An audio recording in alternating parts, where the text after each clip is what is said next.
even on a cloudy, rainy day in October. I have my 12-volt travel mug along. It heats up my coffee as we drive, keeps it warm. Perfect for on a dreary morning. Look at these colors. Actually, colors look better on a cloudy day. I think on the sunshiny day it kind of bleeds them out. These are beautiful.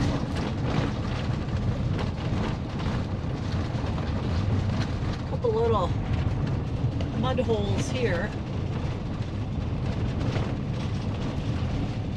This better be worth it when we get there. Okay, it's Sunday morning and we're driving a little further west on Highway 70. We're going to see if we can get a little closer to the CBS signal out of Wausau so we can watch the Packer game this afternoon. So we're driving up. We're going to go over and check out Franklin Lake Campground. And there's a north and a south loop. So we're going to see where we can pull in a CBS signal. But just look at these colors this morning.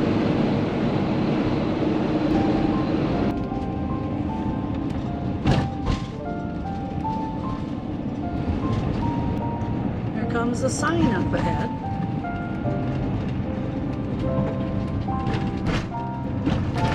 Speed bump.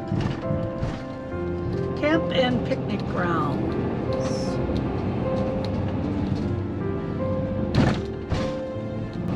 There's a little boat landing to the left.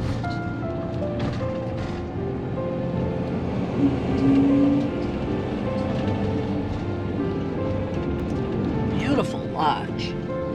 A lot of these buildings were built by the CCC. Did that say campground ahead? I'm watching.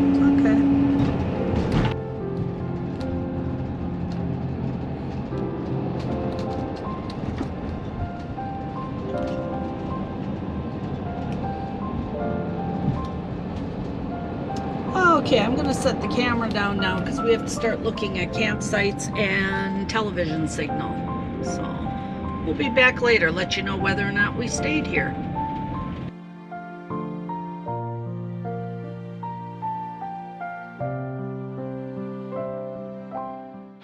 Okay, we're all set up on a campsite on Franklin Lake. It's blasting cold out there. It's in the 40-degree range, very windy, rain on and off. But we are cozy warm inside the motorhome. Steve's sitting here enjoying the early football game, the noon game. And we're waiting for the Packer game at 3:30. Besides our regular furnace, we have a supplemental electric heater going.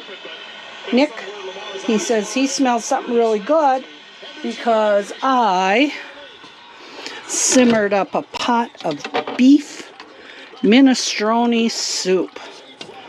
I used one of those Bear Creek mixes and a bunch of tenderloin meat. Added extra carrots and onions, celery, noodles, spices. So it's not just the soup mix. So we are going to enjoy a hearty bowl of soup for the afternoon on a rainy, icky Sunday. Whoa, here we are, nice and warm in our cozy motorhome, but it's halftime, and this little dog wants to come out. Okay.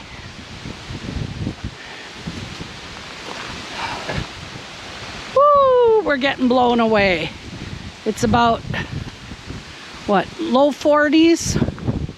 Wind chill is less than that. We drove 17 miles closer to the big city with the CBS television station so we could watch the Packer game. So here's our beautiful campsite. We're right across the road from the lake. Here it says trail to the lake.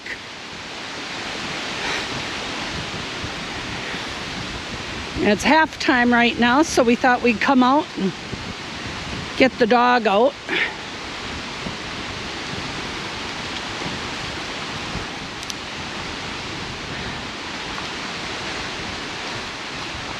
So the campsites here are $15 on the inside loop.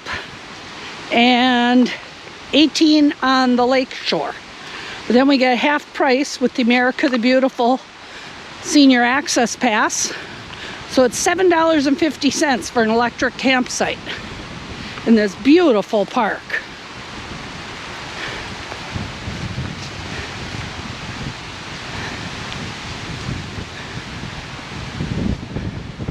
Oh, is this nice? Pretty rugged and windy right now.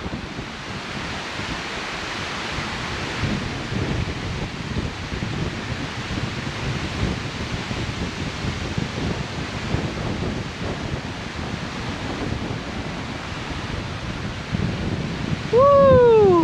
We're gonna blow away, Nick. Is it windy?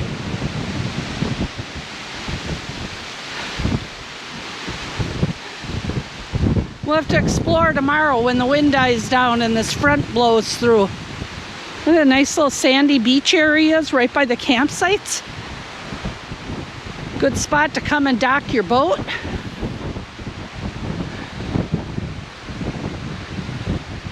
Looks like the wind comes this way often. Look at the curves of the trees. Wow, look at this campsite. It has steps leading down to the water, just like when we were over at Kentucky Lake on site number 5.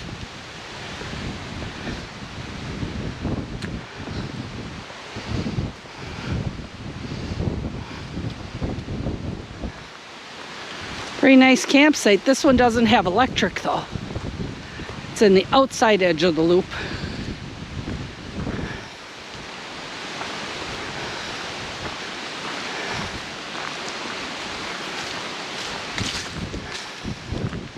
Oh, beautiful pine forest. Tall, tall trees. Some maple in between.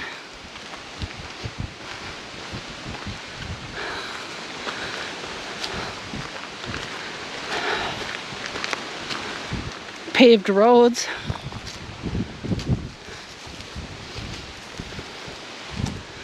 See the campsites with the red band on the post are the $18 sites.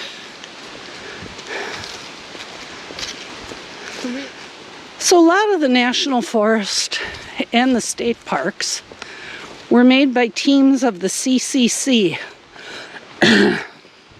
Excuse me, the Civilian Conservation Corps. And a lot of the buildings and structures, here's drinking water, and structures are made by the efforts of the young men that came here on trains from the big cities to earn a wage, learn a skill, and support their families back home during the Depression.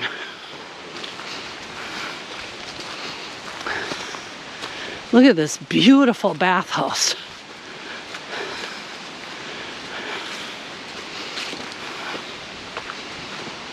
An area that had a CCC camp where they actually housed the workers, and then they went out in groups to work in the woods. Look at these stones. Every one, I'm sure, was hauled up from the water by hand and laid into place with people learning the skills and being trained by masons on how to do this and learn a trade, learn a skill. What a gorgeous building. I'm glad that they're keeping it in good repair, because a lot of times these things deteriorate due to lack of funds. Bet you these are even the original windows.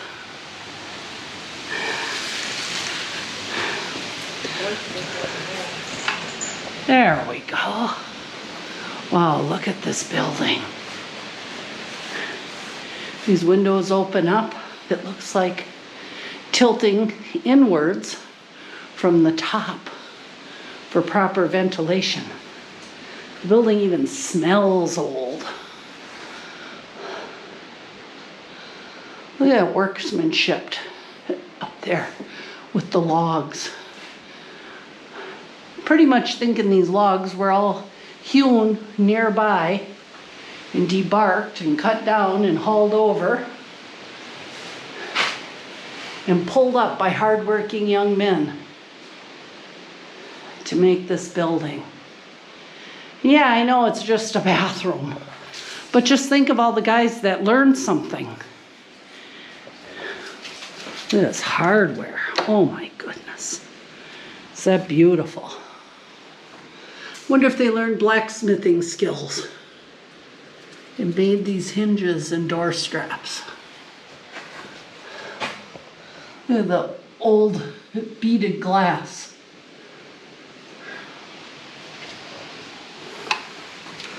It's quite interesting.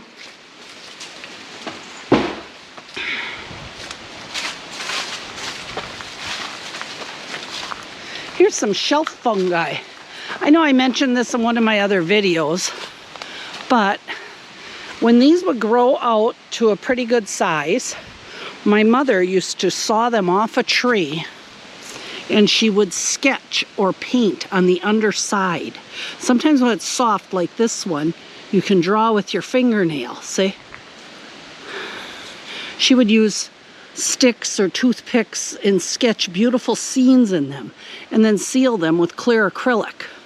Sometimes she'd use paint if they were already dried out, and she would paint scenes on them, stand them upright on a shelf, saw them off flat, and they would become items to sell, make a little bit of money.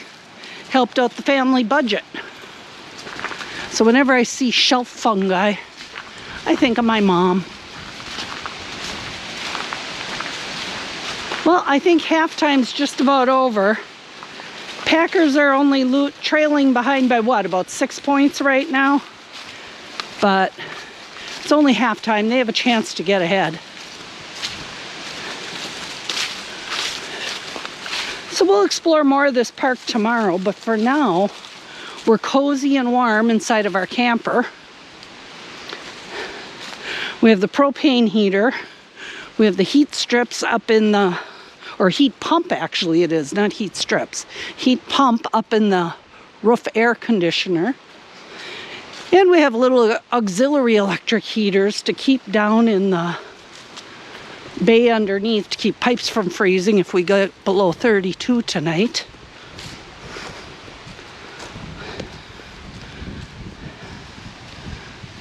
But I think we'll head back to the camper. Come on, Nick. Speed it up. Hard to believe a couple days ago it was so hot we clicked on the air conditioning and now it's so cold, only in northern Wisconsin.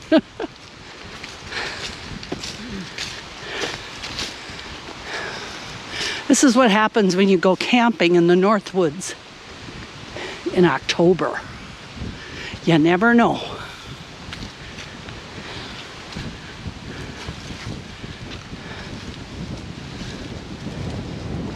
So let's see, I think our campsite was 25. Campsite 25. Pretty nice and level with electric, like I said. Across from the lake, not on it. Start up the Starlink, but we're not getting quite the breakthrough to the sky to the north. So I think we're going to take it down now. And we'll just use our phones. That's a lot slower than Starlink. Okay, dog, time to go in. Go. He doesn't want to. I do. I want to go in. Okay, start over. Incidentally, this is how we pack up our Starlink for traveling. We have an extra heavy-duty extension cord that we stick in the box, but we wrap it in a little fabric sleeve so it doesn't scratch anything. And this is a Sterilite container from Family Dollar. I believe here's the sticker with the size from the dollar store. And we have a couple pool noodles. So we take our modem and carefully put it in. with the cord off to one side. Then we take the Starlink itself. Okay, Steve. We lay the coiled cord in that side out of the way, making sure we don't pinch or bend anything. And then we lay the Starlink in on top. Now we have little pieces of pipe insulation that we tuck around the edges. I'm doing this with one hand here. There we go. So the Starlink itself is padded in all directions. And the lid snaps on. And we're good to go. Because we do take the Starlink out of the box when we get home. But while we travel, it lays flat on the back bed. And in instances like this, when we're not using it, we put it up on the top bunk above on these storage bins. So it rides safely on the back bed, not over our heads. Okay, I think the game is back on. Oh, it's commercial. So it's time to get back to our football game.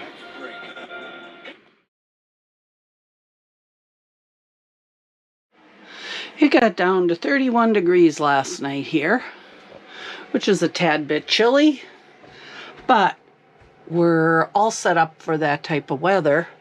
Not only do we have the propane furnace that blows through the floor vents under here, we have a heat pump located inside of our air conditioner on the roof.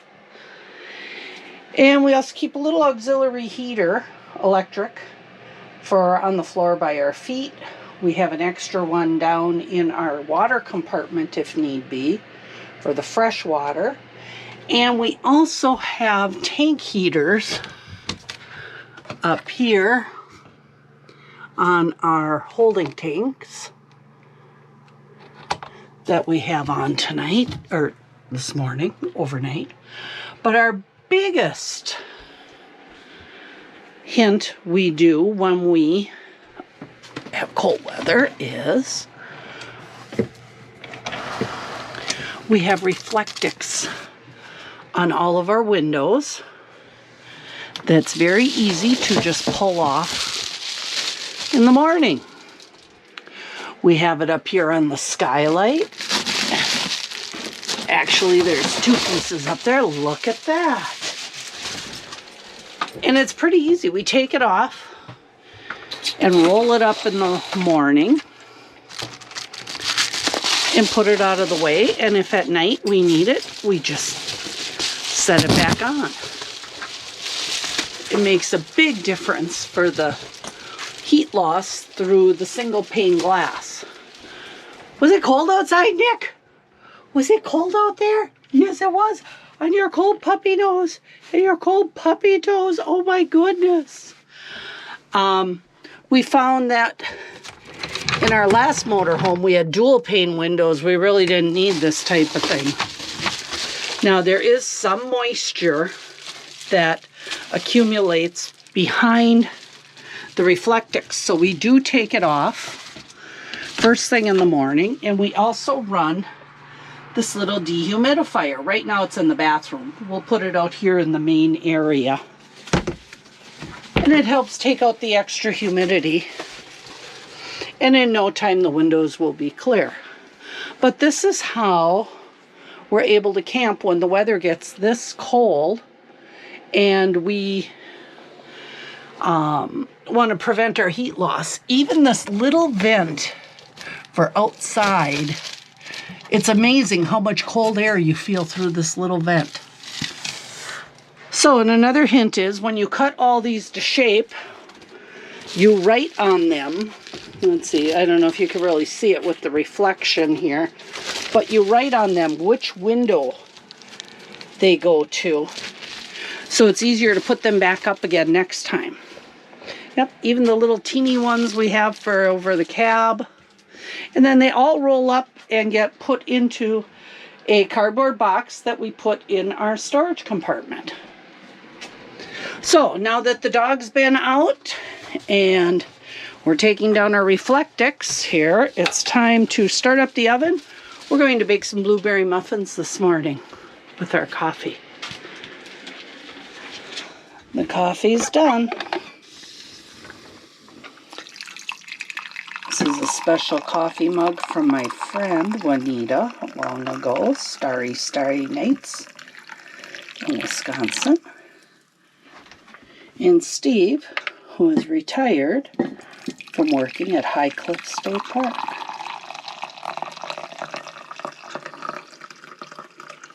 A great way to start the morning.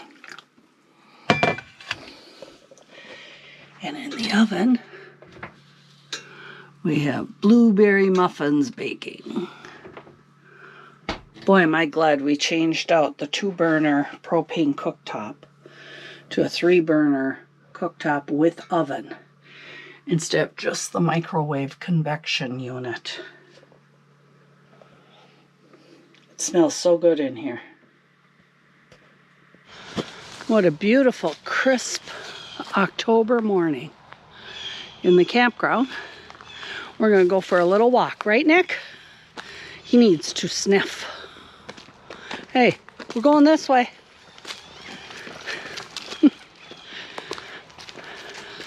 Winds died down, but they're supposed to pick back up this afternoon.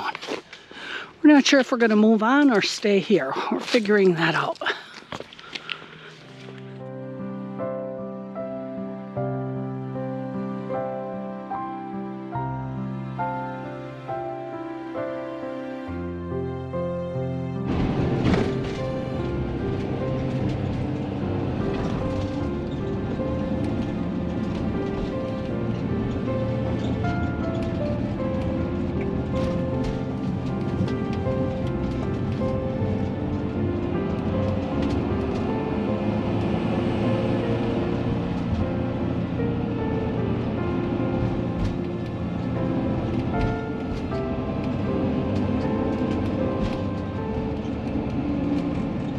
Okay, we stopped at this trailhead parking lot for the county park system because we came out and checked out Jack Lake and decided to make up a little lunch. We aren't going to camp at the campground, but I took our leftover pork roast, potatoes, and carrots and made a little gravy from some gravy packets, and I'm making stew for our little lunch. Steve buttered up some bread. We're out here in the sunshine. We have a little lunch. Not sure where we're going to go yet. We know of a couple more national forest parks, or we might just head towards home. We'll see.